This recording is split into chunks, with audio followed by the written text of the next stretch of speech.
Welcome back. It's 8 days before Rocky Mountain Race Week 2.0. We made a lot of progress on the Camaro here lately. I haven't been able to video a lot of that. I've had a hard deadline, so I've been trying to get everything done. But you can see we've made some progress, as also in the other video. The turbo kit's fully installed. We've even made some test passes. I'll show you guys some of those test passes. But I've got something pretty innovative, if you ask me. I've always come up with some unique ideas. Back in the day when this car was still an LT1 powered car, we put a LS1 lid on it. It was one of the first ones to have an LS1 lid. We took the new design stuff that GM had come up with those engineers and developed and implemented on the LS1 cars and retrofitted that to the old LT1 cars, and sure enough, it made a difference, especially with the ram air effect at speed. So I've got something pretty unique, specifically for the drag and drive style events and cars and setups. So the issue I was having was I didn't have enough airflow, enough cooling for everything. The radiator, the transmission, the oil cooler. You look at a lot of other big name guys and they've got oil coolers, huge radiators. Well, this is a factory frame railed F-body. So it's got your typical cut down upper core support. You stand the radiator vertical, it gives you a lot of room for the turbo kit. But what that does is it takes I think it's a 18-inch radiator, as opposed to before it would have been like a 24-inch radiator that was typically laid back. You can see that it's sitting pretty vertical. Last year, before Rocky Mountain Race Week, I added these huge 11-inch fans. The 9-inch fans weren't enough. So I had to make a shroud, and that really helped the radiator. That fixed that cooling portion of it. The problem is we're driving typically with a trailer, and I've got a pretty decent sized trailer. I'll show that to you guys. It's a 4x8, 4 foot tall. Doesn't weigh that much. It's an aluminum trailer, but it does take a lot of extra fuel and heat to get it down the road. I've even got to put a trailer brake controller on the car to stop the thing. The little strange drag brakes do not like pulling a trailer. So anyway, I've got something pretty unique for you guys, trying to cool the transmission and the oil cooler.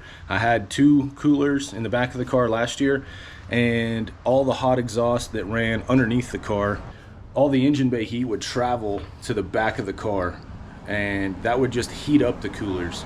250 degree, 300 degree heat, even the exhaust temp, 500, 700, 1,000 degrees.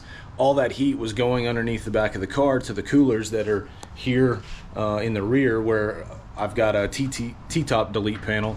It would just heat everything up. I'd see 200 degree transmission temps, and I really want to keep it a lot lower than that, especially when you pull off and get in town and in traffic. It really wouldn't even cool down then, because it's just everything's heat soaked, all the air's passing to the back of the car, and like I said, it's just heating everything up. So I've got something pretty unique today I want to show you guys. It made sense in my head. I haven't quite tested it just yet for final numbers. It's probably 15 degrees cooler than what it was maybe a couple weeks ago. So the data is going to be a little bit different when I go test it this afternoon, but it should be night and day difference. So the innovative thing that I came up with, if you're familiar with a 4th gen F-body, if you've ever ridden in the back seat of one of these, there is a ton of air that comes in the windows. Well, at worst case, it's going to be 100 degree air coming inside the car. It's not going to be the 200-300 degree air that's coming underneath the car from the exhaust. So anyway, what I came up with was, why don't we put some sort of cooling from inside the cab? If you ever watch NASCAR, you'll see a lot of NACA ducts. It's installed in the quarter windows, and that lets fresh air in, and it goes to different type coolers. So my thought process, what if I put a NACA duct inside the car as opposed to flush mounted in the quarter windows? And what I was able to do was mount it to the roll cage and capture all that air that's coming in the back of the car, when the windows are down, because on drag and drive events these cars don't have air conditioners. So I've got some carbon scoops mounted in the top of the T-top delete. I've got some 4-inch hose that's funneling all the air that comes in, and we did some road testing, and I sat in the back seat of a buddy's car, and sure enough, there's a ton of air that comes in right above the speaker, between the speaker and the coat hanger, and that's going to funnel all that 100-degree air to the coolers. You can kind of see it there. It's kind of hidden because of the quarter window, the quarter panel, the A pillar, B pillar, I think it's a B pillar, and the seat. Everything kind of blends in, but it's mounted, it's secure, it doesn't move around. I think it's pretty trick. I think it's pretty innovative. It's going to allow those coolers to be fed with 100-degree air as opposed to the 200, 300, 400, 500-degree air that's coming underneath the car that's just heating them up. The biggest thing that I did, besides being innovative with the direct air cooling mods, because there's no room at the front of the car with the turbo kit, everything's cram-packed as it is, was I increased the cooler capacity to derail's high-performance cooler.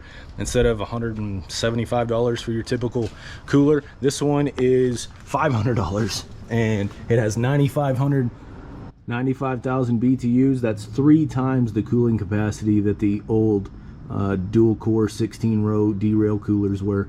So just the cooler change itself is 3 times better than what I had on the car before. I had to make some funnels to funnel the air from the 2 carbon scoops into the 1 cooler. So it's going to be night and day difference. I'm really excited to show you guys the finished product. We'll get some data this afternoon with how well it cools.